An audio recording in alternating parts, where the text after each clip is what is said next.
Welcome to Heritage's fourth quarter 2021 market update. We'll also cover the full year 2021. As we look across market returns in 2021, investment grade fixed income in the US was down 1.5% for the year as interest rates rose and low yields to maturity did little to offset capital losses. Investment grade fixed income in international markets was down 7.1%, impacted both from interest rate increases, poor carry, and foreign exchange losses compared to the dollar. The shining area in the bond market was high yield within the US, where spreads continued to compress and defaults stayed low, resulting in a total return of 5.3%. Fixed income was generally a tough asset class for the year. On the other hand, 2021 was a very good year for stock investors. The US market gained 24%, developed markets returned a solid 8.8%, and emerging markets were the only soft spot, down 4.6%, with China the most significant detractor. Real assets, where we built out our allocation in place of bonds, produced a very healthy 15.4% return. Revenue growth from real assets was high along with inflation, which is the point of the asset class. In 2021, Apple surpassed a valuation of $3 trillion. At Heritage, we firmly believe in diversification. When we look at index funds that hold each company in proportion to their valuation, we've become concerned with how concentrated they are in the largest companies. For example, the position size in Apple is larger than the combined positions in ExxonMobil, Walmart, Disney, AT&T, Coca-Cola, McDonald's, IBM, Boeing, Ford, Goldman Sachs, and Nike, all put together, and it's not even that close. We prefer to build stock portfolios where the weighting scheme is more balanced than this.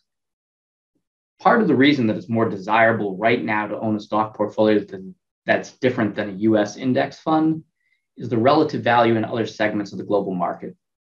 While large cap growth, the largest allocation within an index fund, has a PE multiple above 30, large cap value and small cap value have PE multiples below 16. Developed international markets are priced below 15 times earnings, and emerging markets are only slightly above 12 times earnings. Buying companies at PEs of 12, provided there's reasonable earnings growth, is a setup for returns that are healthy, potentially above 10%. To think a little bit deeper about stock valuations, we like to look at stock returns as having three main components: the dividends they pay out, the growth rate of earnings, and changes in the multiple applied to those earnings. When a large portion of a stock's return comes from an increased multiple applied to its earnings, we tend to temper future expectations. The good components of return are dividends and earnings growth. Across global stocks, earnings growth, it's in blue, exceeded price increases, black diamonds. This means that PE multiples going into 2022 are actually lower than they were going into 2021, and that's despite an above average year of returns, particularly in the United States with above 20% total return. You can't intelligently discuss 2021 without mentioning inflation. The last 7 inflation readings have been above 5%, and we're now nipping at 7% annualized inflation.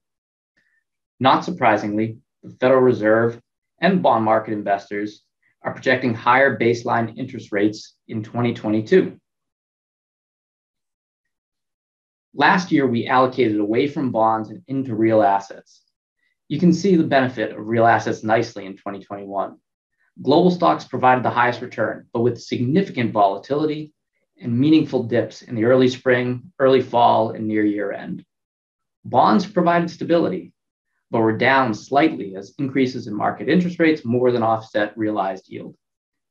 Meanwhile, real assets provided a solid total return with similar stability in the return series to bonds.